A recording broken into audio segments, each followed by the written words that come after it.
जय हिंद दोस्तों, स्वागत है आपका हमारे YouTube चैनल पर।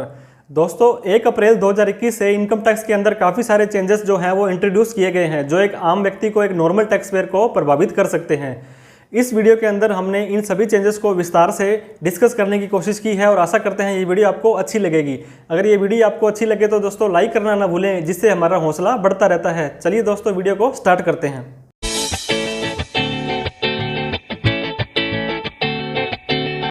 Important changes in income tax from 1 अप्रैल 2021।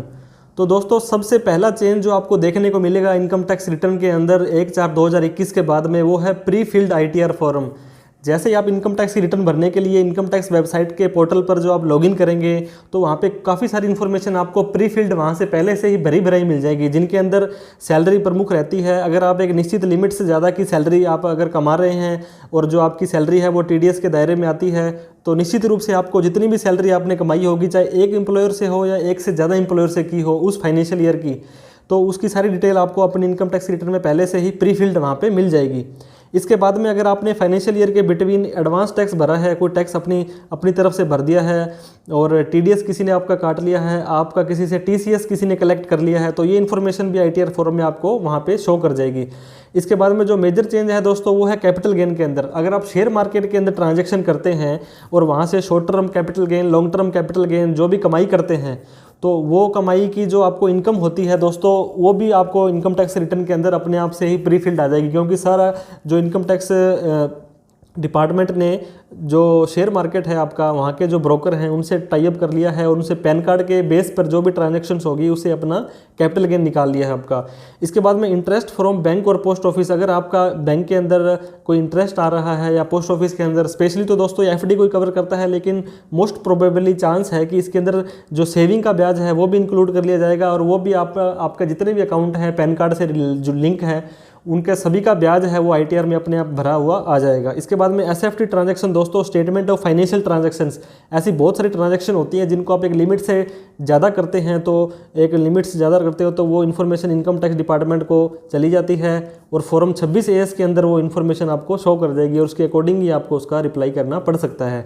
इसके बाद में अगला जो दोस्तों चेंजेस आपको देखने को मिलेगा वो है high TDS rate for non filer. जो व्यक्ति अपनी इनकम टैक्स की रिटर्न नहीं भरता है, पिछले 2 सालों से अपनी रिटर्न नहीं भर रहा है, तो उनके लिए एक सेक्शन नया इंट्रोड्यूस किया है दोस्तों, 206AB और 206AC।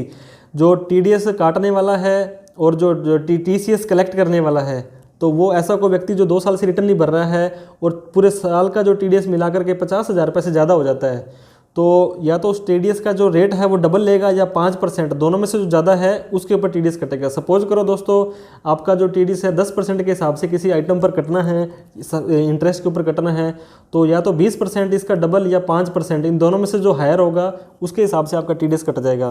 तो 20% आपका TDS कट जाएगा इस मामले में।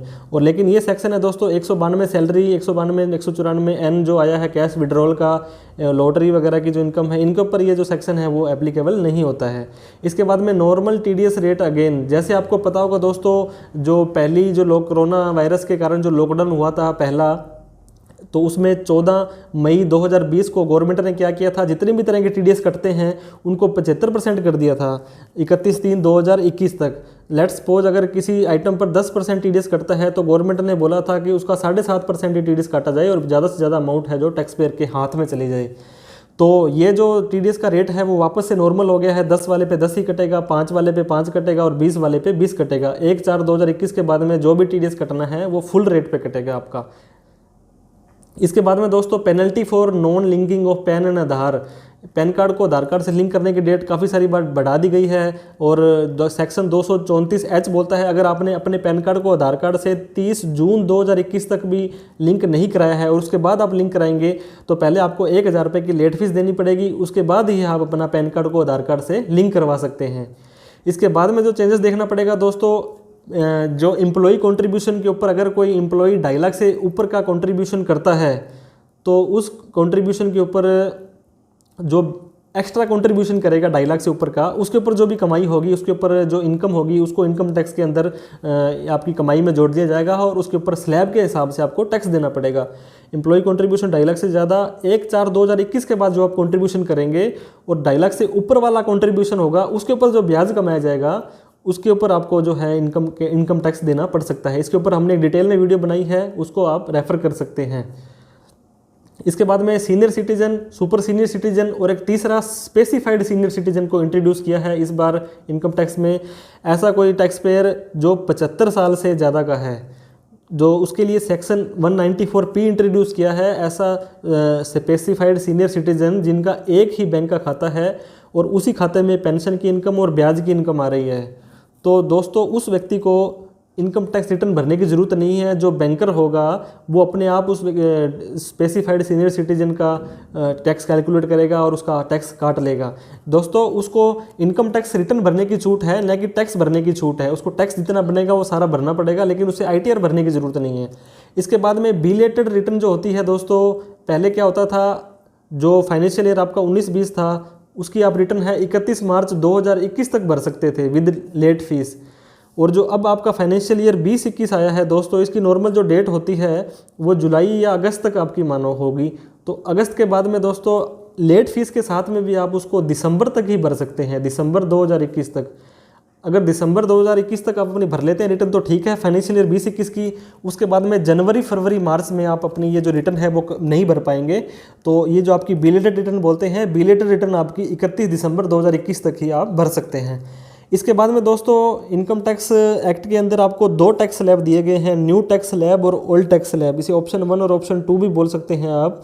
तो इसको आपको अपने हिसाब से देखना है कि कौन से ऑप्शन में आपको सही रहेगा और कौन से ऑप्शन में आपको कम टैक्स लगेगा। इसके अंदर कई कैटेगरी बांट दी है, 2.5 से 5, 5 से 7.5, 7.5 से 10, 10 से 12, 12 से 15। दोस्तों जो नया टैक्स स्लैब है आपका, उसके अंदर आपको 2.5 लाख रुपए यहाँ पे देखो बढ़ाने हैं। 2.5 से 5, 5 से 7.5, 7.5 से 10, 10 से 12.5, 12.5 से 15, 15 से 20। और उसके अंदर यहाँ पे 5% बढ़ता जाएगा, 5, 10, 15, 20, 25, 30। और जो ओल्ड स्लैब है वहाँ पे आपको दोस्तों 5 और 20 और 30, ये 2 ही स्लैब आपकी, 3 ही स्लैब रहेगी। और यहाँ पे आपकी काफ़ी स्लैब है, तो इसके ऊपर भी हमने एक डिटेल में वीडियो बनाई है कि कौन सा स्लैब आपके लिए ठीक रहेगा, वो भी आप चैनल में विजिट करके देख सकते हैं। इसके बाद में दोस्तों time for reopening in IT assessment reduce कर दिया गया है। ऐसा कोई केस है जहाँ पे दोस्तों आपकी इनकम 50 लाख रुपए तक है, तो पहले क्या होता था, इनकम टैक्स डिपार्टमेंट उसको असेसमेंट के लिए 6 साल तक खोल सकता था। लेकिन जो अब ये 6 साल से इसको दोस्तों 3 साल कर दिया गया है। 3 साल तक ये आपका जो ये केस है ये आपका खुल सकता है। लेकिन आपकी इनकम 50 लाख रुपये से ज़्यादा है तो ये 10 साल तक आपका ये केस खोल सकते हैं। मतलब ये छोटे जो टैक्स पेयर होते हैं, जिसे MSME बोलते हैं, उनको राहत देने के लिए इनमें कोशिश की गई है। तो आशा करते हैं दोस्तों ये सारे चेंजेस आपको समझ में आ गए होंगे और आप अपनी इनकम टैक्स की रिटर्न भरते समय भी इन सभी चेंजेस को ध्यान में रखेंगे। और ये वीडियो अच्छी लगी हो तो इसे लाइक करें, चैनल को सब्सक्राइब नहीं किया तो सब्सक्राइब कर लें। थैंक यू सो मच दोस्तों। जय हिंद, जय भारत।